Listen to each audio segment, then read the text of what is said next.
tau whao mua hafuakava. Peka COVID-19 te pa mai otua he taun. Koe ki check-in pe whewhe nei ho COVID-19 te.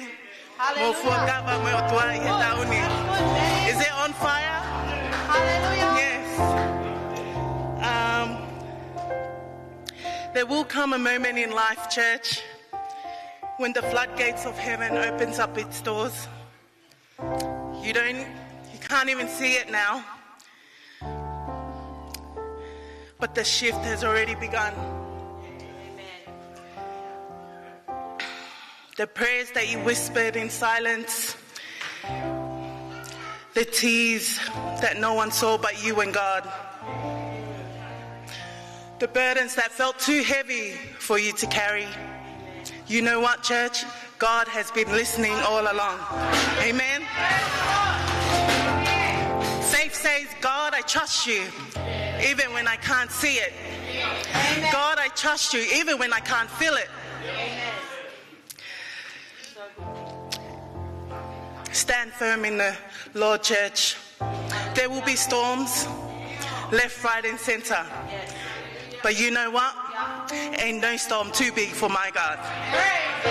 Hallelujah. Ko matua ki whiawhia ke o whakawhawhanga I atu e tau whaiwhekau. Ka koe pani o e ki whaiwhekau sione tua wau maake. Ka pehe ke o nohoa soana maake mohona whale. Ai tokoni mo sesesiale mohona whale.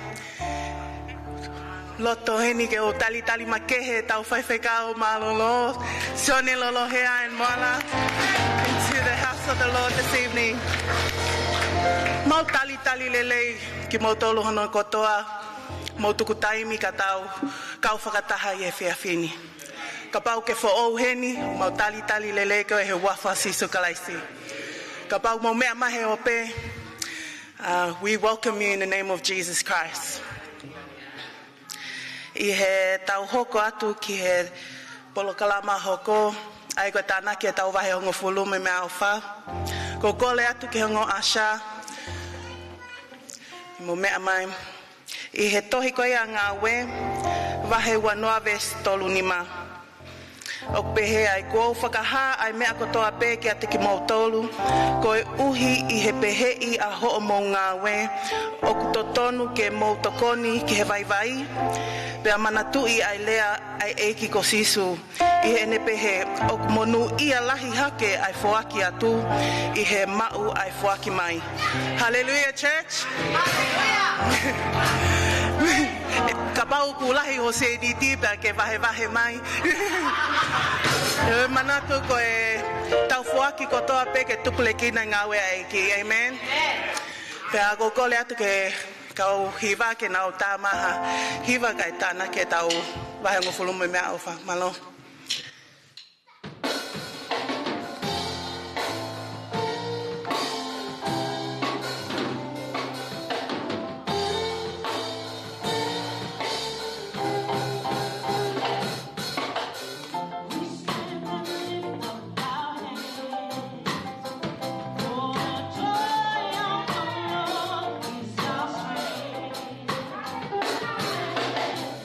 We are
with humble hearts, Lord, knowing that we are but dust.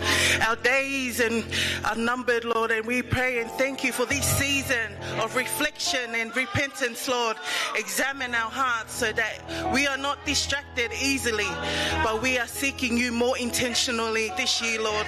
We pray and thank you. Eiki koe maulotuia he fiafini. Ke kau mo maltol mo ke tapu aki ki nau tol ko toa pene nau whai e fili mo laka ke nau fuaki he fiafini eiki ke tuple kina ho ngā ue mo puleanga eiki tapu e kina mua e atiola tene vahe vahe whai vahe vahe e fiafini eiki. Let her speak with power, Lord, nothing but boldness, Lord. We thank you and we give you all the glory and the honor, and everyone says amen.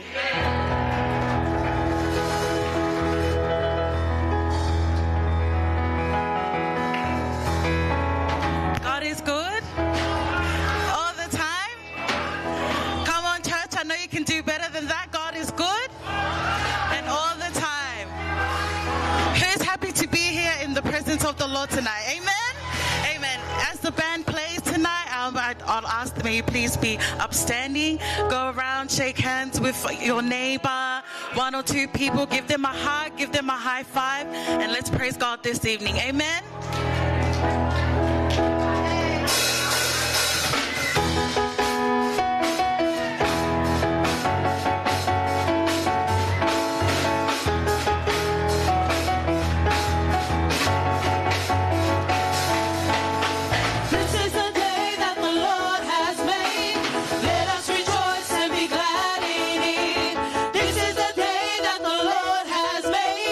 Let us rejoice and be glad in it.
Father God, we give you thanks.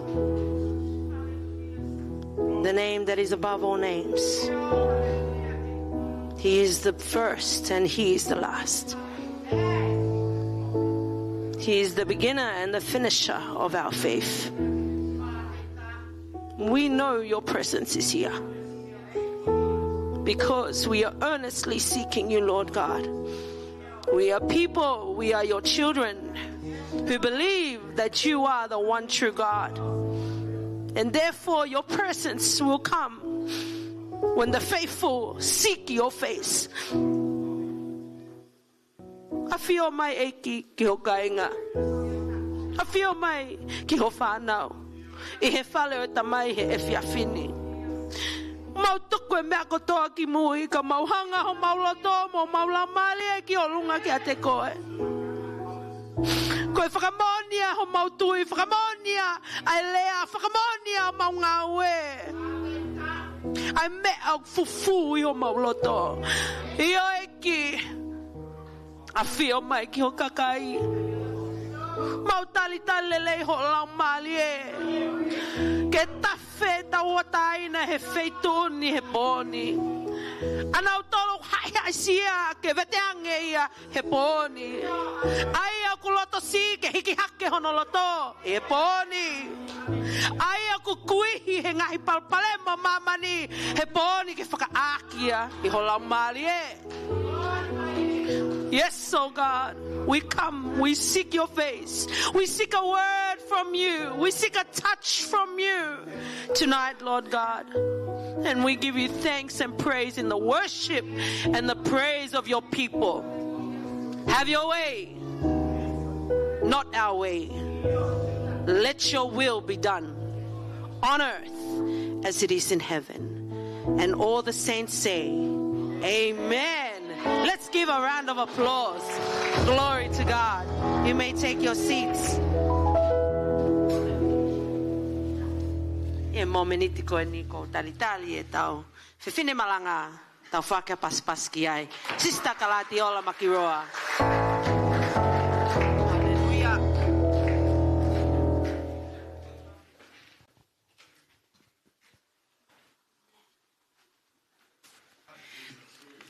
Whawhetai ke he eki. Toi anga toi lele tahai. Pasi ki he eki. Amen.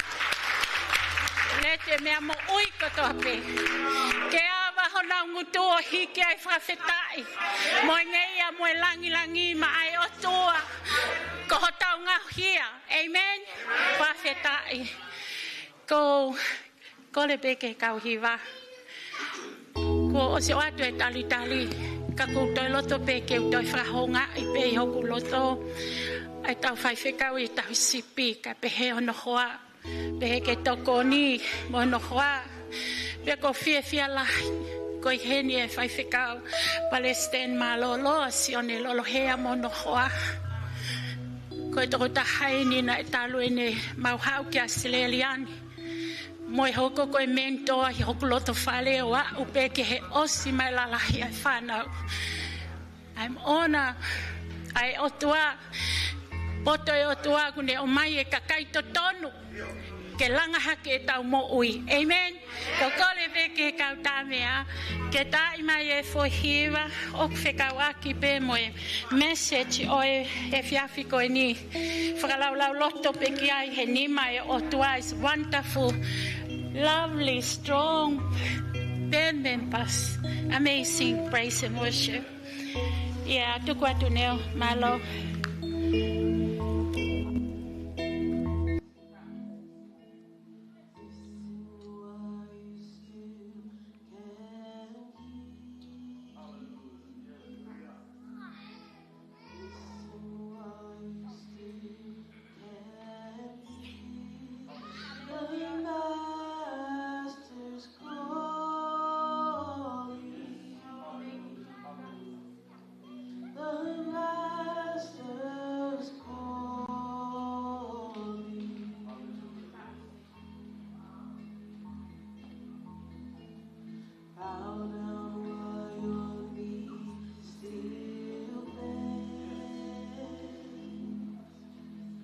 Bow down while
Afeta ke ki kokole ke sista moala ke mea mai ki mu afa mole mole tene laua tu e tau folofola malo. Ke tau folofola I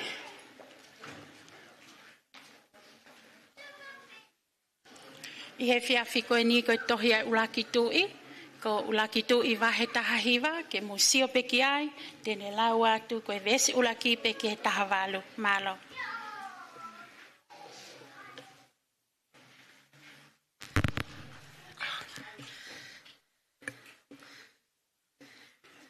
Hange ko ia na ne hanga o atu, ulaki ngahi tui wahe ko ia hono taha hiwa, te uka matalau me vesi hono ulaki ke vesi hono taha walu. Ai o pe no whalea. Pena e whakaha e happy ki a sispeli e me ako toa pe na e whai e ilaisia. Pea mo ene tā mate e kau ki kite ko toa pe aki a hele tā. Pena e toki whekau atu hatala whekau e sispeli ki a ilaisia ke ne pehe. Ke whai pehe ki a te au e ngahi o tua, pea lahi hake foki o ka pau e ikai te whakatatau aho o mo ui a au, mo ui a taha I a te kinau tolu. I e feitula ani a pongi. Pea iene mamata ki ai na ne tuhake mo ne hola, ke ne mo ui, pea ne hau ki pea sipa aia o ku I siuta o ne tuku I ai a ene tamayo eki. Kaka alu pe ia ki he toa wha koe whanonga anga o e aho e taha. Pene hau o nofo hifo I he lolo akau koe siu nipa. Pena ane kole ma ana kene mate. One pehe kua lahi e sihova. To o atu eni eku mo ui he oku ikai te ulelei lahi hake au I he eku ngahi tamai. Pea lolo tonga ane tokoto o mohe I he lolo akau koe siu nipa. Wakai na e toki ala ke te ia angelo o ne pehe ke te ia tuu hake o kai. Pena ane sio pe wakai koe fo imana e tunu I he funga fefie. Pe tuu ofi haipu vai ki hono olunga. Pena ane kai mo inu. Pe tokoto ia ki lalo. Pena e toi hau ai angelo a sihova kono liunga wa o ala ke te ia o ne pehe tuu hake o kai. He kulolo a whau ai halaki a te koe. Pena ane tūhake mo ne kai, mo inu, pena ane alu I he malohi o mea kaiko ia I he aho e whango fulu, mo po e whango fulu ki ho lepi koe mo unga o tua. Pena ane omi ai ki ha ana I maka o ne nofo ai, pea wakai na e hoko mai e wholofola a seova ki a te ia, pena ane pehe ki a te ia. Koe ha o kuke whai I he ni I laisia, pena e pehe e ia na aku loto wheinga au pito, koe uhi ko seova koe o tua ngahi toko lahi, he kuoli aki ho o fuakawa, e whanau a Israeli. Pea kuoli hifo ho ngahi wheilau anga, pea nau tamatei a o kaupalo fita aki a hele tā. Pea ko au, ko toko taha pe, o ku toe, pe o ku nau kumi a e ku mo ui ke to o atu ia. Pena e pehe e ia ke alu atu mo ke tuu I he funga mo unga, I he ao o siova pe a wakai na e ha ele atu a siova. Pena e ma fahi a mo unga, e matangi malohi, pe ne momo iki a ngahi maka I he ao o siova, kana I kai I he matangi, a Sihova. Pehili ai matangi na e mofuike, kana I kai e mofuike a Sihova. Pehili e mofuike ai afi, kana e kai I afi a Sihova. Pehili ai afi, na ai kihi I le o malie, pe pehe I ene whanongo ki ai a ilaisiana, ane whakapulou hono mata, aki hono pulu mo ne alu atu o tuu, I he huanga o ana, pe wakai ko le o na e pehe ki a te ia, koe ha o kuke whai I he ni ilaisia. Pena e pehe ia na aku tō wheinga au pito. Koe hui ko siova koe o toa ngahi toko lahi. Koe hui ko li aki ho fuakawa e whanau a Israeli. Pea ko li hifo ho ngahi wheilau anga. Pea tamate I ho kaupalo fita aki a hele tā. Pea ko au toko taha pe o kukei toe. Pea aku nau kumi a e ku mo ui ke to o hatu ia. Pena e pehe siova ke te ia. Ke alu toi foki atu I ho halake toafa o tamaskusi pe o ke ka hoko ange tā kai aki a lolo a Hasaeli kene tui isilia. Pea ko sehu koe foha o nimisi teke tākai aki ai lolo kene tui isileli. Pea ko Ilaisa koe foha o Safati mei e peli mihola teke tākai aki ai lolo ke hoko koe palofita kene fetongi koe. Pea e hoko o pehe ko ia. Ia e hao mo ui me hele ta a Hasaeli e tamate ia e sehu pea ko ia e hao mo ui me hele ta a sehu e tamate i e Ilaisa. Ka te toko ha toko fitu wafe i Isileli e ngahi tu i ko toa pe ko i kai ma pelu ki a peali pea mo ngutu ko toa pe ko i kai uma ke te ia whawhetai. Tā pekina ki moto eiki. Amen. Whawhetai.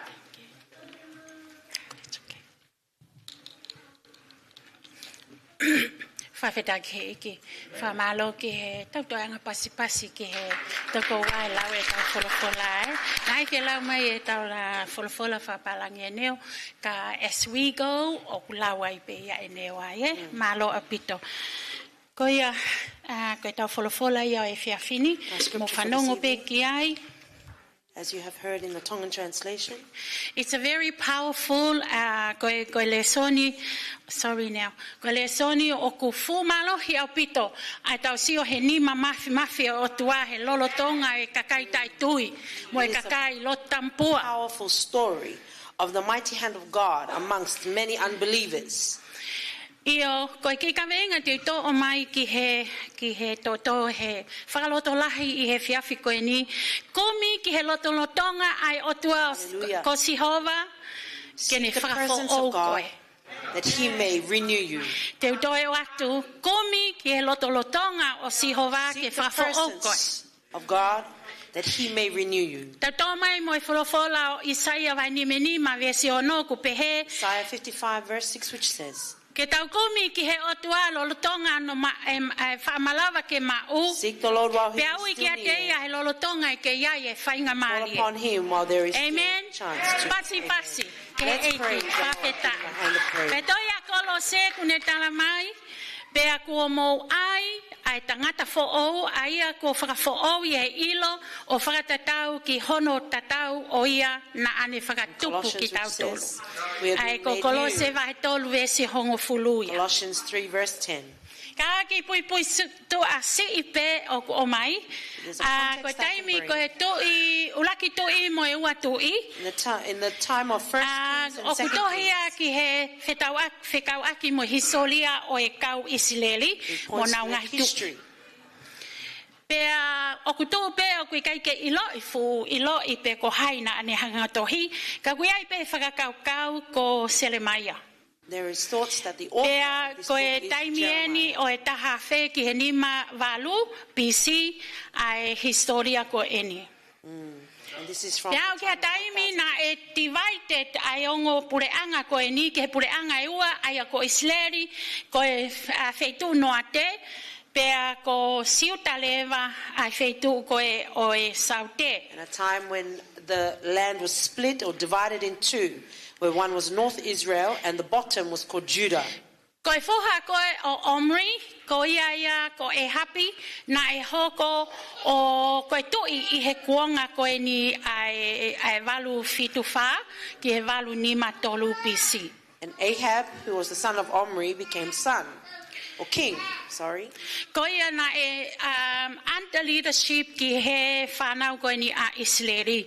A kuasi ai raki tui, vai wahe taha ono ki wahi wa ke tolu wha. In 1 Kings chapter 1, we see Pa how ko he ia was e under the taimi rule. na ia e palofita ko ni ko Ilaisia. And there Kau was this ilo I prophet. pe ko e uipe Ilaisia, you know everything. Mo miracle ai otuana ai hoko ki ai. Amen. The miracle of God that Tau happened ki to foki si Elijah. ipe ki he wahe taha fitu. Wahe taha fitu e ke tau whakau he asia I he tau malanga. Ko e wahe taha fitu na e proclaim iai e Ilaisia ai taimi koe e tu ai ai uha moe honge. This is a time when Elijah had declared that the rain would not come. Pana ia e whiwhine witau na whikau he otua ke alu ki ai o ne tokoni, ke mau mea tokoni me iai pe ato e tāpue kina o kai ke wha malawa ke taofia ai lolo mo mea kai he loto whare And ko also where ini. Elijah visited the widow. Pehe foki, a koe ki tamai o e ke whoha i whiwhine ko e ni, na e mate foki, The pea widow and na her e son whamu who uia became e Ilaisia. And Elijah was able Ke to tau heal iloi o his kui son. kai koe iwia o Ilaisia, It is pe ko not hono the power of malohi, Elijah, ka koe hinga koe o tua ku tau but hiki because ai of the a God that Ilaisia. Elijah serves. Amen. Kua umai ki he wahe taha walu ku tala noa ki ai he alu a Ilaisia whekau he o tua ke alu o confronted King Ahab. And God has commanded Elijah to go and confront King Kui ko Ahab. kata hi whai kulau e wholofolahe pehe e hape. Ko e ni koe, you are troublemaker of Israel. Ine ui ko a Ilaisia. Talanga Ilaisia, I kai, ko koe mo e whare ho tamai. And Elijah said to King Ahab, Koe uhinga he kukeli aki e whekau a sihova, pea ke alu o tau hi a pala ai tori. of God, and you have served idols. O au mai ki he wahe tahiwa. And then we reach chapter 19. Koe winga he na e tala e hapi, ai mea koe na e hoko koe ni koe I e whiau I he wahe taha walu.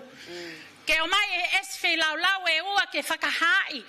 Koe palofita e whange au ni manoa a e hapi Moses Peli, koe false prophet, ka e toko taha pe Ilaisia he taimi koia. Yeah. Na ia e ku whakawhehui pe ko wheia fua e fukakai ai otua. And there was a question, Kana where tala are ia the people of heni na e God? toi ki nau to. They were hiding. Ko Ilaisia ben have a courage Only to stand Elijah. of face Nei ai anga koe ai moi whiri. Whawhetai. Amen. Pe au mai tala noa ke vai tahiwa, ko se se peri en wa te a mea koe nai whai na I kuna na mo si ilo pe ta noa he kai ke utoi whoki ki ai.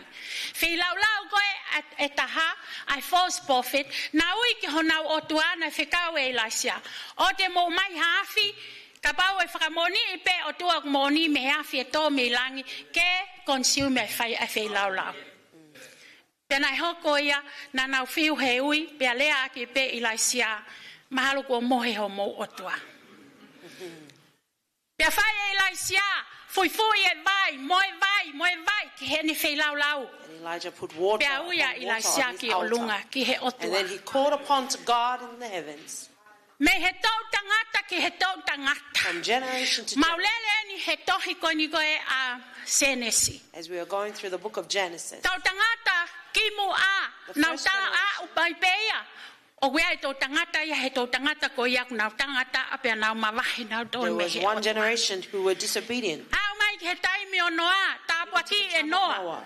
E o tua noa mo ne whanau. God Ko e bless tō you, mai ki lalo e tau tangata ko ia, nā nau tō e whoki pe, me he o tua. He returned.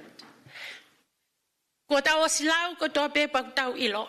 Fe whoki aki pe tangataya. Man came back and forth from God. Peak mahino mai ai o kuiai e tau tōno no. And we know then that we Ka koe o have tua mo hono mālohi a ngā o But in kutakei God tū and His ai me he ti he tau koe. He continues. Amen.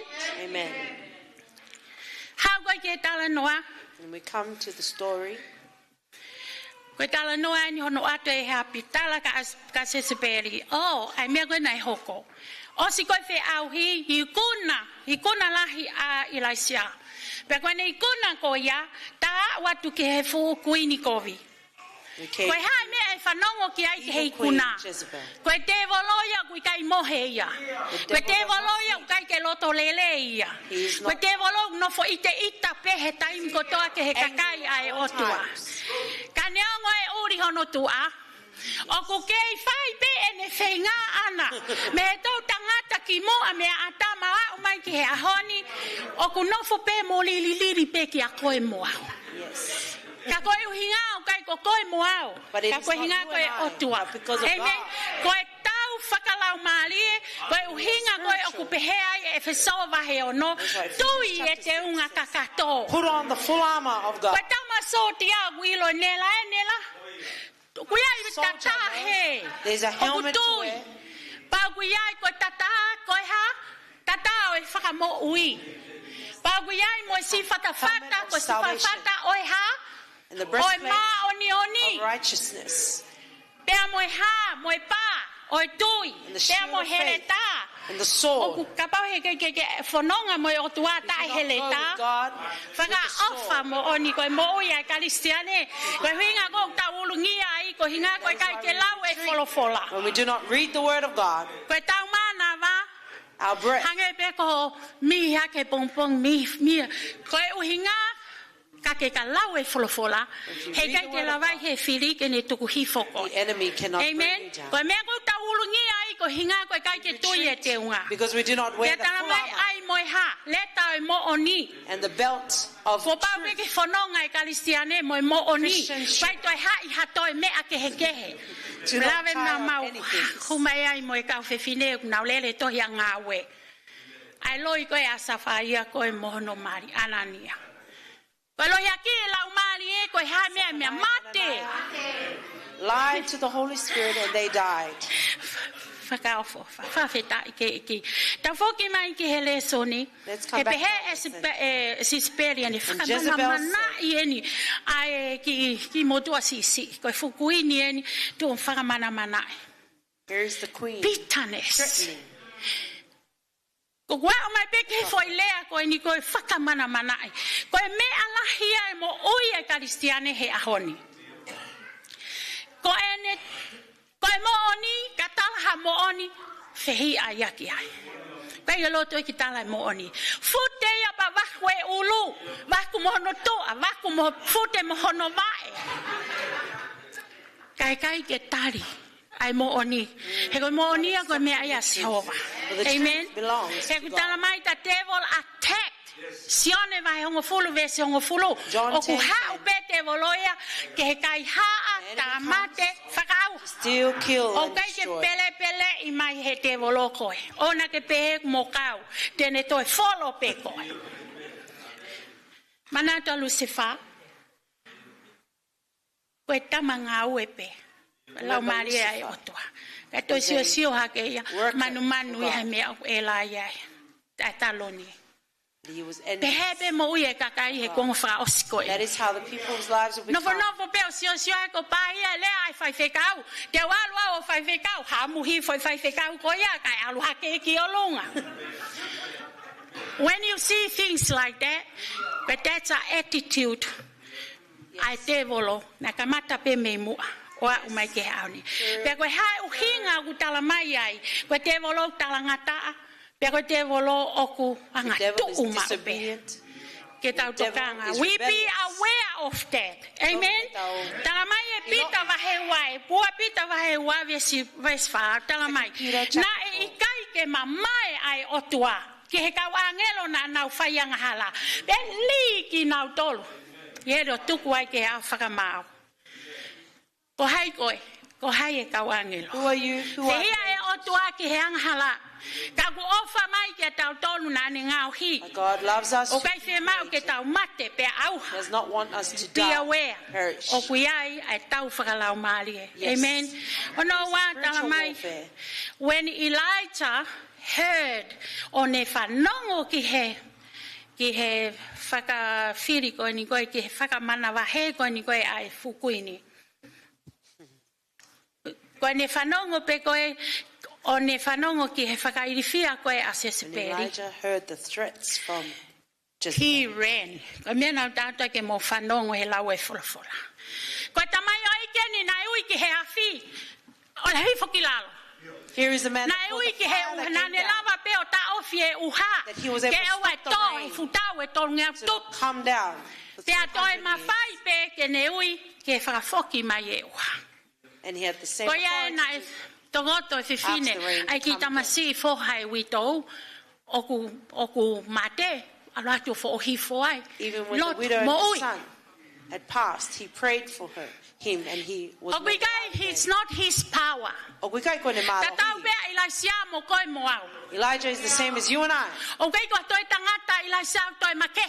He's not a man that has anything different from us. Pea whakahama ai ki te koe mo awe ma lava pe ke me anga awe a ki tau tolu he God otua. can use us. I hene whai te liha pe ana. own Amen. plan and He purpose. kai ke tau loto kovi ki haui hata. We cannot be envious of He anyone's kuke he calling. kehe ho tau ui. Each of our Praise the callings is Lord. different. Amen. He kehe ho tau ui. Tu pe he laine o kuke tu uai. Stand on the line that you will Ka give. bau te u hopo au ke hatoe ke he mea koe. Koe mau whai whekau fōkas. Koe whai whekau a soana he kulupe compassion. Koe te humai ke whakama apopo oua. And I'm proud of her. He koe taki mo i whai whekau koe e kulupu. O to tonu ke kai ke lahi e wholofola.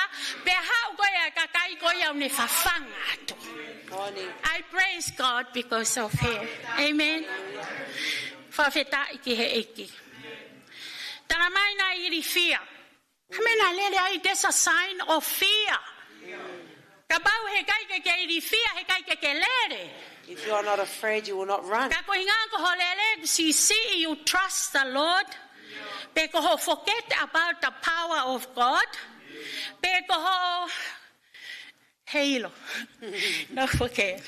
O ko ke lele pe tangata ye ahone. Even today, man still Kone run ngongo away. ipe hange ko, oh, nobody loves me. Run. You are not alone, yes. Yes. The Lord, the bigger God who created the heaven and spread it over us and the earth and everything is in it. That is the same God from the beginning and until now. Amen. Do not fear. Koe kakaye o tua not to fear. You have to stand up.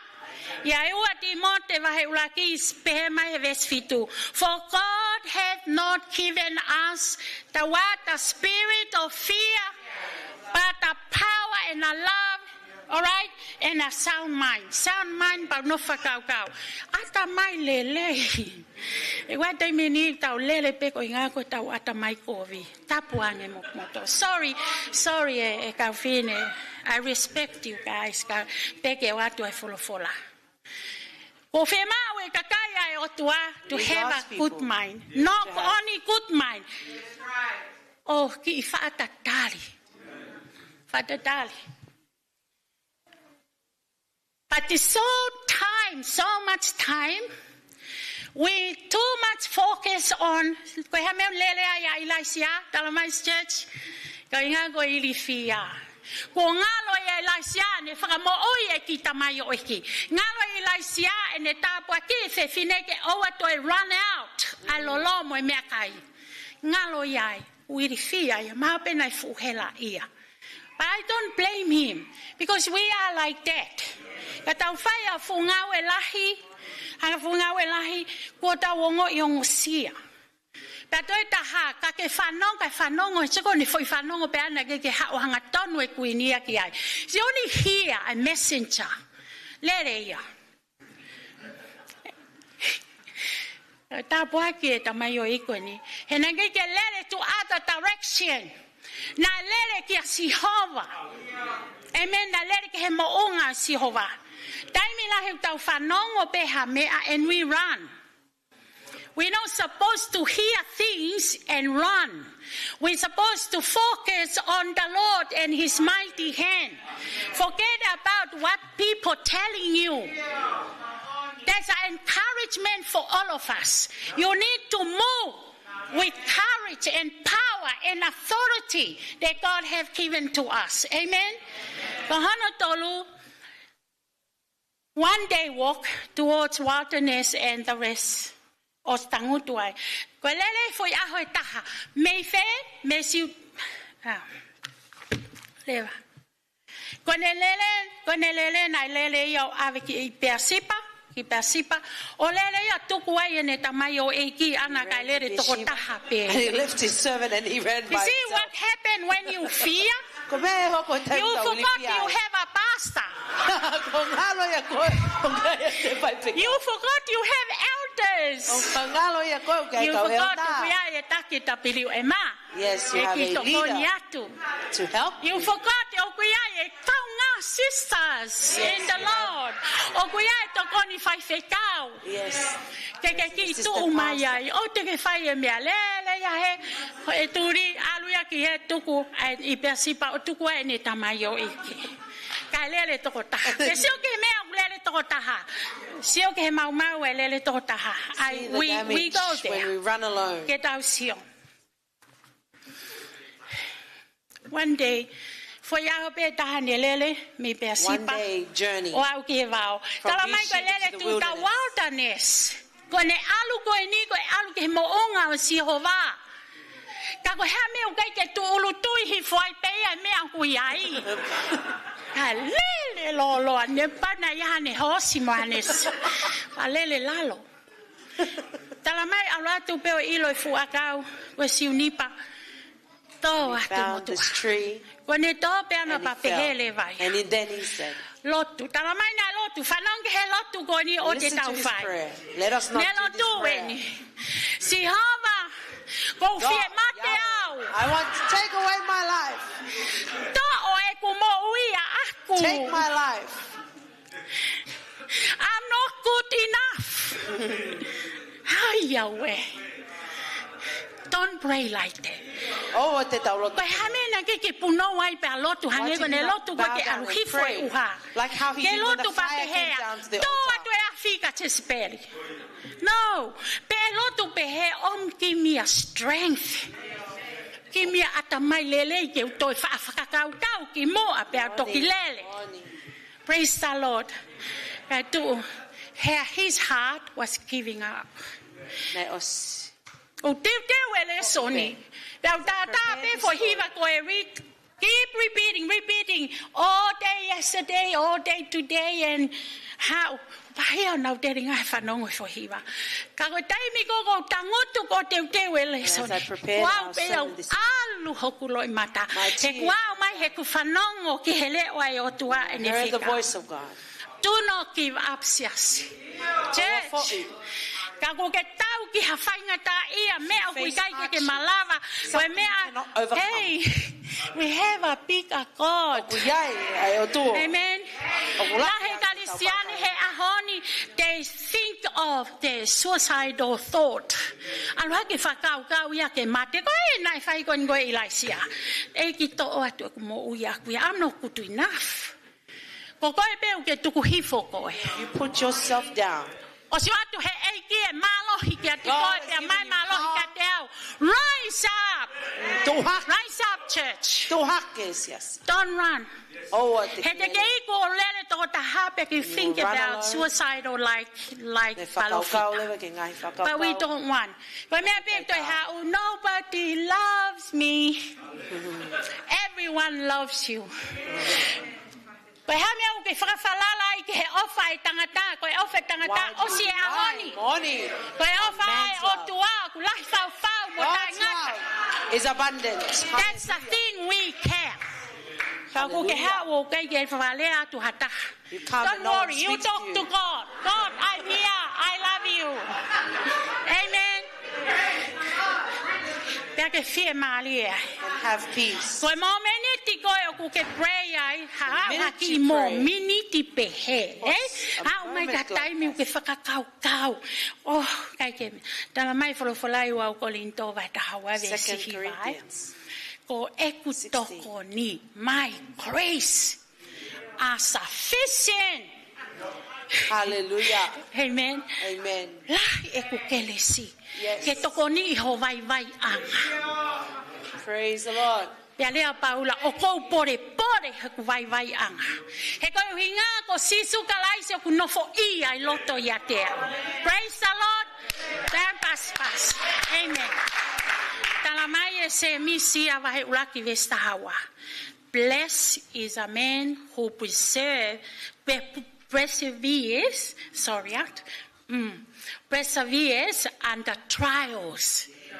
Whaakataki he hoko mai ai. Amen.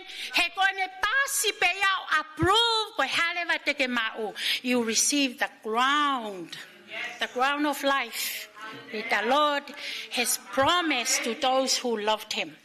Amen. Ta hoko mai ke fika fa ta ki va pe sorry ate tu ai. Ta hoko mai ke fa na to koto hifo. Pe mohe. So o si pe ne launga ko vai ai he launga. O si pe hono ki ivi ona he na lele lo pa to ha ya ko launga mo whakakau o kai ke ikuna pe vai ale pe mohe. He was so tired and exhausted. Hawe angelo. The angel of the Lord came. Comfort. Hawe angelo. Elijah, rise up. Rise up and eat. Ne tu hake ko siai ma pa ko siai mo vai. O kai fanongo na kai pe to hoko atu ne mohe. Fu vai ala kai pe to hoko atu ne mohe. Hange pe ko mautolu. Ko au ko speko e kai mai e pilo ke utokoto. Kai whakawheta iki he eiki ko whakakau ko mena I toho kuloi mata he kulau hifo. Why my tears fell when I read this. Peace and rest. O kuma upea mea sisu kawais. Te ke alu ke tangata pe te na wala atu ko whakanaa koe. Ka koe ala e otua. Na kei ke peheange. Tō hake o kai whaoleo ho whaamohe. Pa wakahi koe ke toi whoki pe ke alu ke he mea. No. He understood his situation. Amen. He understood his situation. Hange pe ka alu to foha pe alu vari. O vale pe ku hau pe te fiu he talangata. Koi o mohe ka te alu ato ta aka futau vari. Whai mga tu. Koe ahoni. Koe otu ape. Amen. Praise the Lord. He understand his situation and he just want him to eat and rest. Talamaya matiu wa tatahawe si wawalu ke tonua. Come to me. Come to me. Aki mo tolu o ku hala ia. E mo mao ai malo lolele. And take my yoke upon you and learn from me. Learn from me. Amen. For I am gentle, humble, fanongo. I'm gentle and a humble heart, and you will find rest for your soul. For my yoke is easy and my burden is light. There is something further. Now he lau mai folofola ko eni. Alu no peho kuloi mata. Kapau ko otua kusio atu and understand what she go through and what he go through. Pe ane atu pe me akai mo vai pe ata foki o alu. Kai toi foki atu toi ave. Why as human we don't understand the situation of people? Taimi mame ko foki hata hake alu. Often we judge. I'm going to go messy. Oh, I know what to do. We need to be patient. You do not know what people are going through. We have an open arm. Hallelujah.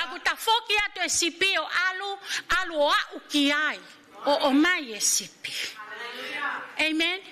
Try to understand like God. Understand their situation. Don't let them go. He ka alu mate te gai ke lea ki ai te gai ke alu o mai ke ato e mo ni mo lelei ka alu tau ka faingata o mate o ku honima. O ku ihotau ni ma. The blood will be on our hand. Kai o leva pe ke tau lea ake mo oni, whakalele me akotoa pe, we rejoice together ake. God always he knew I long distance I alugane tamayo eke, and he prepare and provides. Talamai he folofolai asione vahe watahavistani make tafitu. The heart, when they had finished eating, and said, Simon Peter, Simon, son of John, do you love me more than what you see? Tanges epita, yes, I do love you. Whekau, feed my lambs. Atoi whakau koe lamb and the sheep, koe whea lamb, baby lamb, pe koe hae mea. They easy to get offended. And we must think well and mauta wala whakalala. E kole ke he iki e poto whakaotua. Koe uhinga ke tokoni iki nao tolo. Toi eke he to oua koe me. Simon Peter, Simon John, a son of John, do you love me? Leata Peter, yes, Lord, I do. Take care of my sheep. Take care. Kawiyai hamea ke whakanepi, ko pau peke ke tokoni. Amen? Koe whangasipi, ko pau peke whawhanga. Take care. Si atu kou ki he atoe, koe wei mai, ke whoki mai. Okay? Malo eki. Eke tō tōluna mamahi a Peter ia. Peter, to Simon, son of John, do you love me? Lea Peter tala mai wholofola. Peter was heard. Ko ho I tā moho mamahi, expect to keep reminders. Tuke tukun lea ma ai o tuanke o mai ka tau tolu awa te tau ita. He kwe ngawe ke whai. So there is work to be done. Lord, you know all things. You know I loved you. Feed my sheep. Koe loi mantalahi a aku he kusi oifo. Manatu ki he tānoa koe Samaritani. Remember the story of the Samaritan woman. Alwatu koe ni koe kau authority ko tope. Vai loto silva. Alwatu e ulaki. Oh, the Samaritan. Pe hai me o fev oku whawawave ki ai. Alwatu e toho whaipe mea tatau. Pe alwatu tangata Samaritani koe tu. The good Samaritan. E toki tō pe hakakai oku taho nau mafo. Only people who stop, who have a beating heart like the heart of Jesus. Not only did he stop,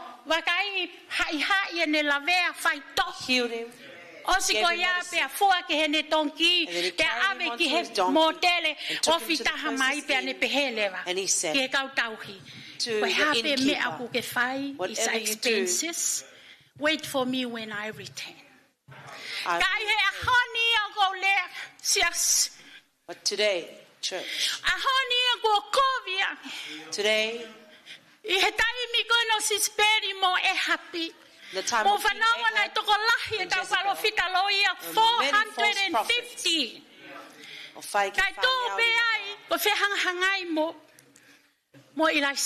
they stood up Elijah.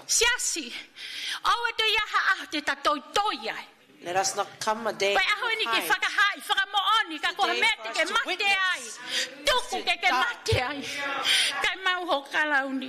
That you will receive your better off to die Christ, for all the apostles died in martyrdom.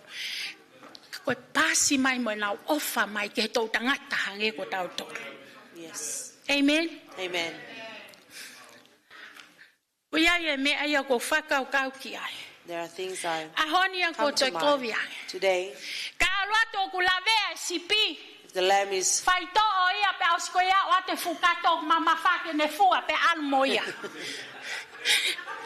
loi matalahi a we ku whanongo heni. Me he ekipe ne whanawhana peia ki a te ao. Whakaofa e ku whangasipi. He ku lahi e kawenga o e ngahi siasi I he ahoni. Ko whata he witau. E witau kai ki aha no hoa ke tauhi. Whanau, they don't have their fatherless. Hiri atu. Alwe tangata Samaritani o whai to'o osko ia pane tototongi mo ene mafasia. Ka koe ahoni ia, o kai ke umana wahe ke ulea. He ku lahi e me alahi ia, whaka aufai whanga sipi mo e nau tangi. Lahi e nau mafasia, mei turi nau tolu mo nau ngai whare. Kai ke tau iloi e tau tolu, kai ke tau alu ke ho nau api. Koe ki mei meti kong nau kai ko ne osipe ko ia pe nau tai whakari whakaloloa pe for the next one. E ku wakai hi for the purpose of God. The purpose of God. Na hawa si suna tamai ke owa te ta o talamai ngai toi meake. Ne haupe for the soul of people. Amen. Ai ku maua tua iau. Nai hau ia fo mai he Palestini malolo. Pe na mo kau o to pe honolotu I hoku loto family, hok family. Pe ko ni o ko tu I he ahoni. Ko me ta fai seeking for the lost soul. Ke he pure angai o tua he ku vave mai e taimi. O pe he ha ke ai Facebook ai YouTube. Masi me alahi moni. Hiri atu e fu mea. Ia e nau fu chat. Private chat. Kaku whaka ofai si kakai to o me masiwa. Ahonia is all about money. Money, money, money. Keke hoko ia heni. Keke hoko e si asio e whatais has. Tau iloi pe tau tolu e talu e ku hao. Foku sio he loto e Palestine malolo. Pea mo e whaifekau. Ka mahuinga ka nau tolu. Ai lau mario e kakai. The lost soul. He guikai ke hawa si su ke pa mai talupite. Pea te alu atu mo e fumea koe na ateli. O whainga taha I atu. Koula ata he vania. Ngai mea ku ke mau. O mau ia he otua kotokotoa pe. Amen. Ta hoko mai. Ta meos. Tala mai na ea o e tuko ki mo unga holepi.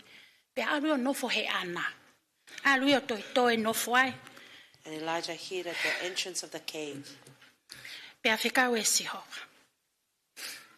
Come up. Come up. Hauki o lunga. Ke si o lele iai. Ko ho nofo he ku whakapo uri pe. Do not stay where you are, where it's Imagine tau nofo he ana kei te ha ea lele I mo hangai mea. Wal pe o toi. Ko hinga ko te toi mo ne mana wahe. Because Elijah was hiding in fear. Kakahake ki o lunga. Tala mai na kakahake ki o lunga. Climb up. Ne kakahake pe ki o lunga. And as he Si arose, watu ia. looked Koe out. fu matatangi malohi. O kone haveki e mo unga pe haveki mo e maka mo mosi. Seke malohi ai otua. O si e matangi malohi koe tala mai na After the keiki ai strong wind otua. tore through the mountains. Kae toi hoko mai koe mo fuike. Lulu e mo. After the wind, an Tamai na earthquake. keiki ai e otua. But the Lord Pe was aus koe hoko mai mo e afi. We don't know kai tamai After the folofolaya pe na e puho earthquake, kato ai he matea I la sia ia. Ka koe tala mai koe afi. Ka koe osi koe ai afi. But- Koe ai ki I leo. Mana The iki. Lord was not in the fire, and after Praise the the fire, Lord. a still small voice. Whatever you run from. What happened Koe now, hai ke lele mea me. o ku ke lele me ai. Doesn't compare ke iwi mo e malohi fau ai otua. Ia fio I koe. Me hange peu ne pe he mas. Ai lasia. Mana wahe ke he ki fine mo tua. O ko malohi au ia. Tala mai is Elijah. He Isaiah vai fani ma ves fito. Ko au. I formed the light. I created the darkness. And I made the well-being and created calamity. And I am the Lord who does them all. These things. Toi tala mai bese nesi au tau lau ilo ilele tau tolu. Besi ulaki pe tau mai the beginning God created the earth and the heavens. He's our creator. Why do we run? Tala mai koe osi pe whaia. Kone osi pe koe ai a fi. Whanongoa I lai siake ki leo. And Elijah heard the still small voice. Sometimes it's too much noise.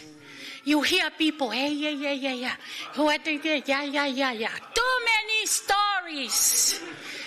And how can you hear God's voice? True.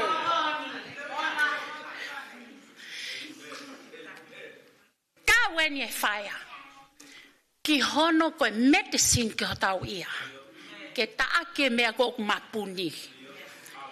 Ka lava ke tau whanongo. Lahi whau e tala noa. Too much talk. Ka ku whanga whewhe ke tau whanongo ki he leo ai otua. Tala mai ko ne whanongo pe ki he leo. Tō hake. Loe ki he tamataanga koe ni o hu anga oi ha oi game. Ne hu to mai pe o ha ke ne pulu ufi. Kona aga pe ne pulu ufi.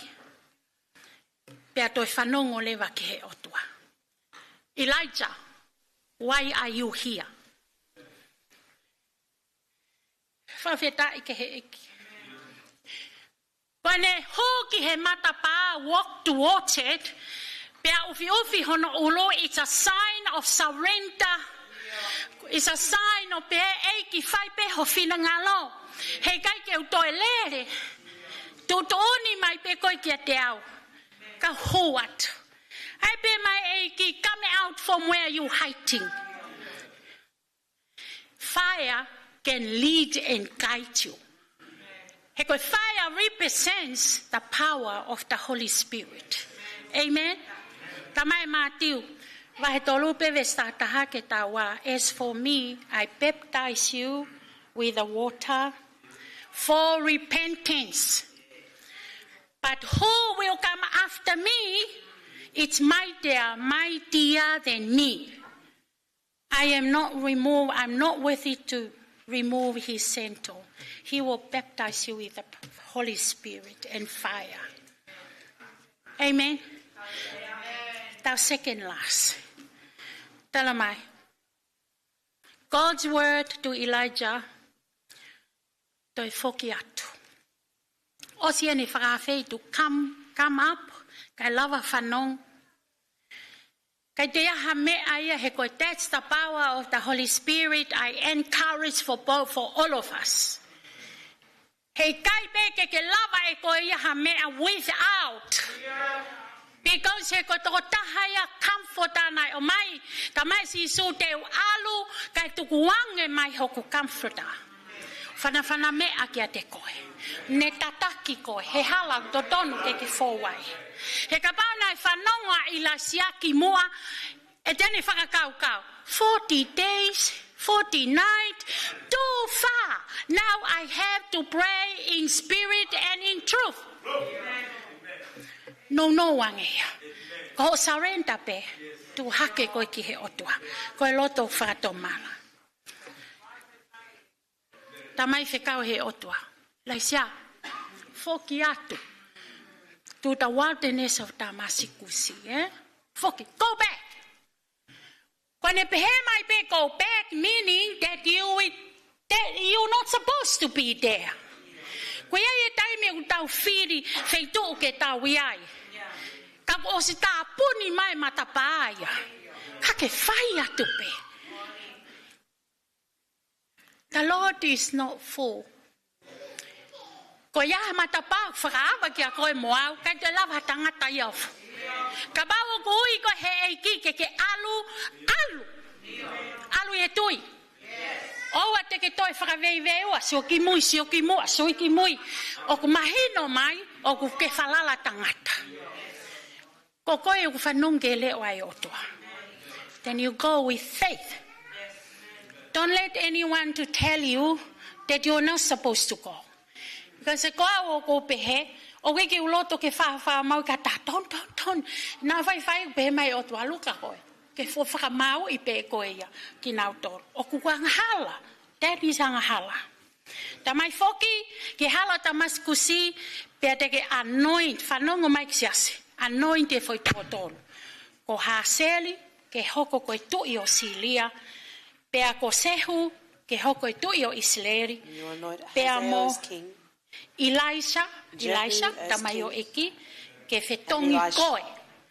Man, tapuaki moe. Ka pau e pehe mata, tiona hau ki he ke aie, ke alu he au e whiha, pai whetongi koe. Koe hatu kunga loto i a te au. What kind of... Ka ko whalala ki he otua, yes, that's God. it. Yes. Pea ka pau ki kai, it's happened nowadays. Koe ai koe ki ha whetongi, he tipeni me he otua, not from you. On God. He koe ngawe e otua, koe me aya ai otua. O kui kai ko ha me aya a tau tolu ke tau tangutuai. Yes. Koe ne pehe mai pe koe whia anointing Elisha ke whakawhetong koe. Nage ki tā mai wholofolaia na haloto Elisha. Na alu fie maali e o whai. Ai ui koe nai whekau koe ki ai. Whawhetai ke eki. Amen?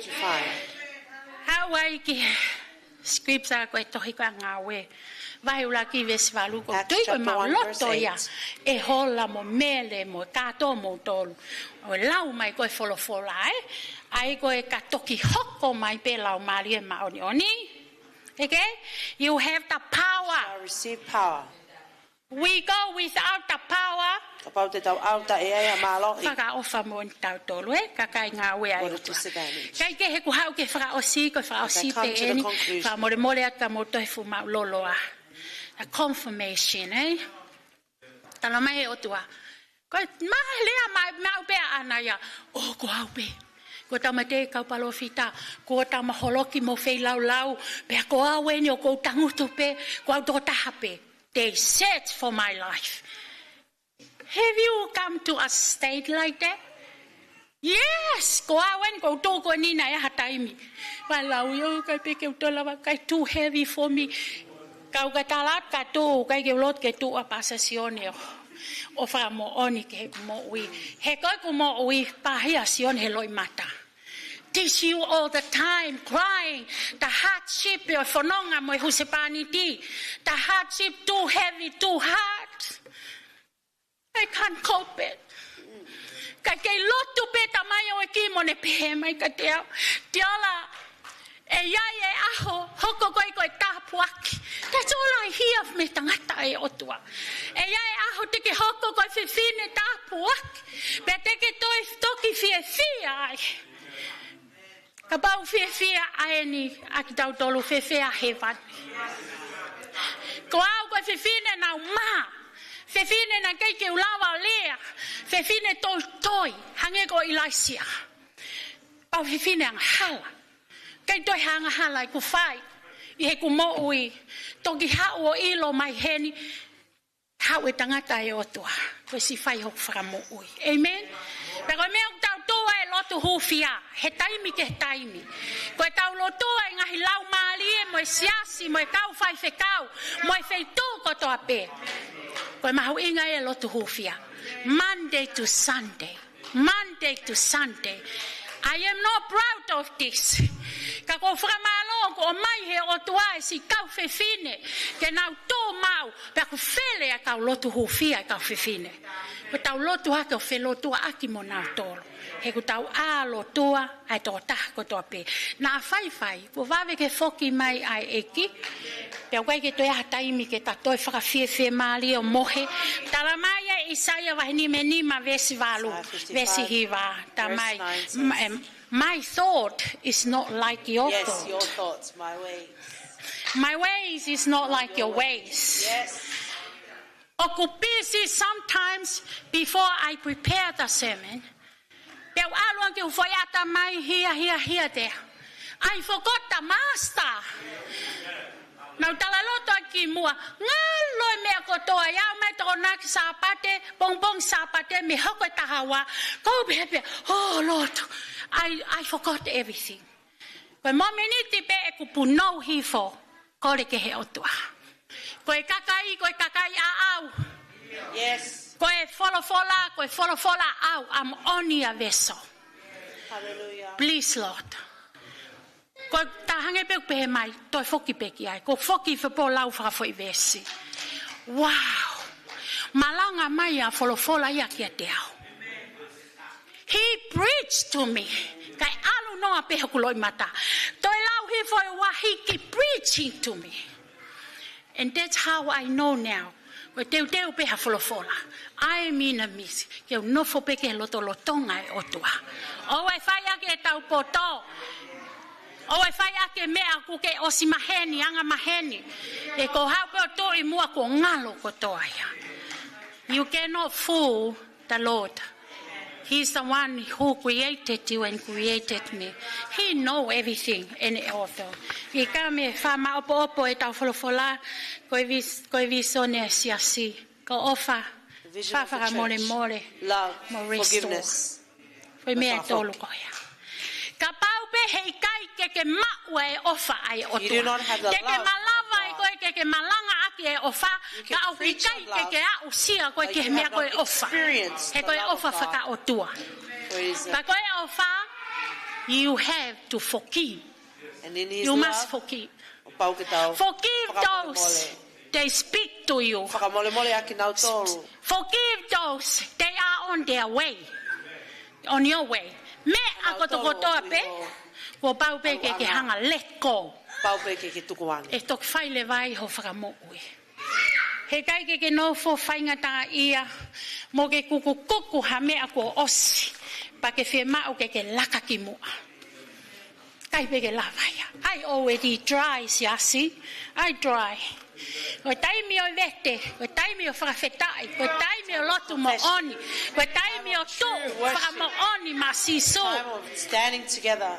Amen. Ko taimi o ngau e whakataha. Working together. Wa manake ni ke whai e tau konfelenisi. As we prepare for our conference. Mo loto lahi. He ku kai ko mo ngau e. Ko ngau e a Sihova. It's not your work. Kore ke fu o tua.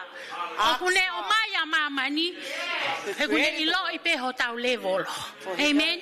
Talama e a ko eku kele si ku lai fau fau. Ki ho vai anga. Amen. Praise the Lord. Ko kore atu.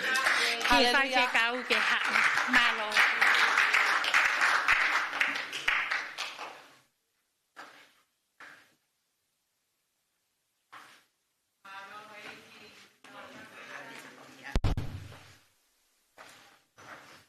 Pawheta iki eki. Oku kei heni pe hono lotonga. Ke whakawhetau laki ki a tek tau tōru. Kore ke tau tā me ai. Kai tuku e whainga maari e. Tau whanongo ki e wholofolau tau kai moinu.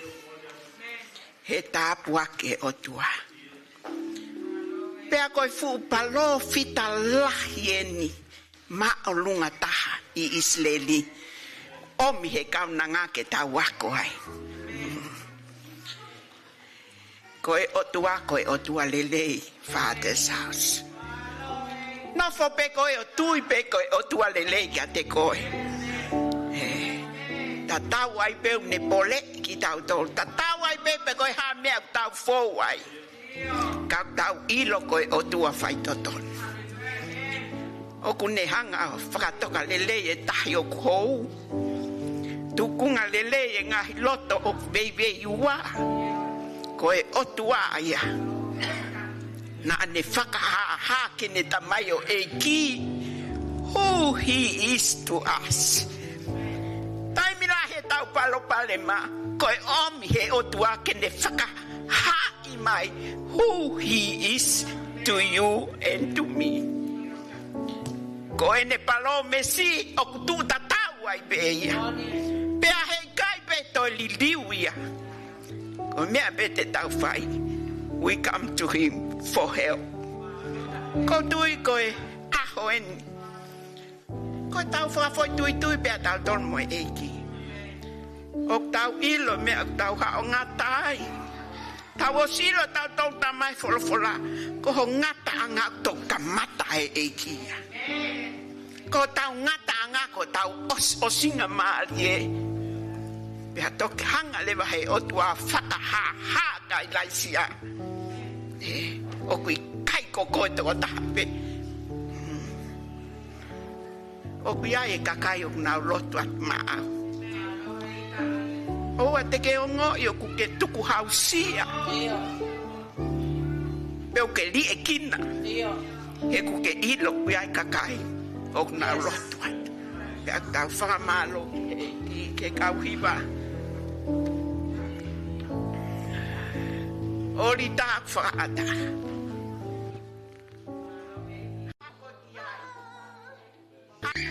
Ko ia tene whakawhetau laki ki ho whema.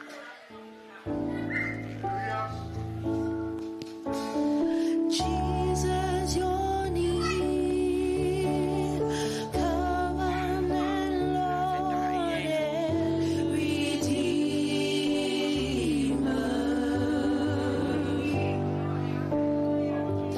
I surrender my heart. You have set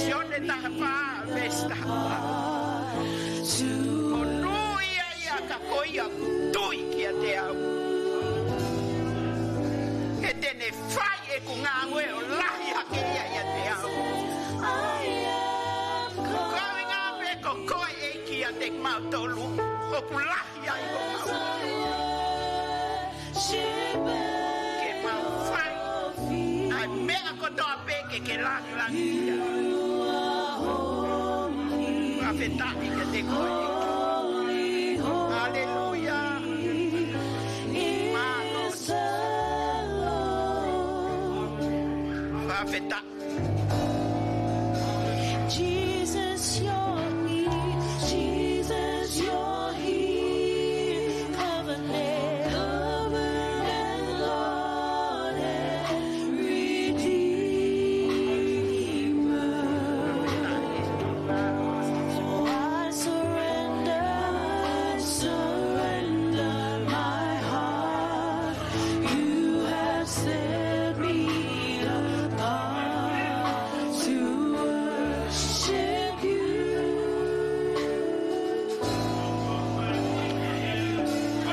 In your presence, I am complete. As I worship at your feet. hallelujah afetati You are holy, holy, holy is the Lord. Let's sing it again. Jesus, you're here. Jesus, you're here. Covenant, Lord and Redeemer. I surrender my heart. You have set me apart to worship you.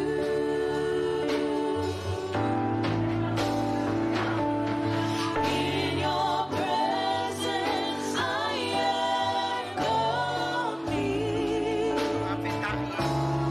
As I worship at your feet, you are holy, holy, holy is the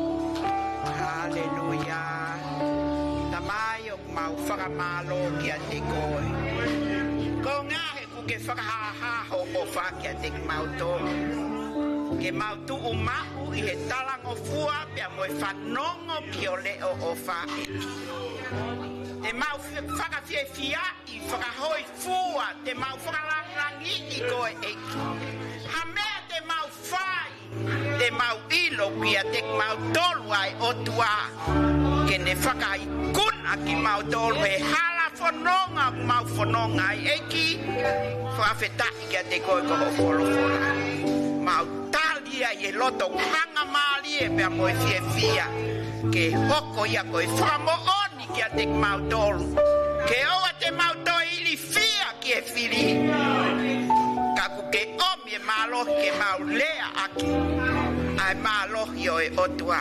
pai tape kina mai ho siasi eki ai pehe ki o kaunanga na ne mana wa aki o wholofola me a kotoa pe o e houani o mau whakafoki pe ia ke a au pe ai ngeia lang langi mo e whaka apa mo e whakamalo i o hua whape sisuka ko mau whakamohui amen koe ki whakamanatu atu pe ai lita sipi e whalaite e lele i apsiasini Just a reminder that the leadership tokoni whai whekau monthly meeting will be running this Friday. ko e wike kaha u te mawhanonga tuai ki Filipai Remember, next week or tomorrow we are flying to Philippines ki he graduation a Peter for the graduation of Brother Peter pe a koe Soni. tokoni whai whekau Tene hoko atono tokanga e siasi. And you are our Pea assistant tau pastor. lotu ki he eki e whanonga ma'aluai. And please pray for us on our journey. Whelea eksiteni e ngai wakapunahe Many ngai aho. accidents in the airplane. Mo lotu mai mo kei fie sio peka au. Please pray for us that you want to see us again after next week. Hallelujah, Whawhetai ke mo maua kutui pa mo tali mai ke whai tau ako hiwa, Please get ready for our practice. The MP and the youth, if you can go to the back hall for your action song practice, please.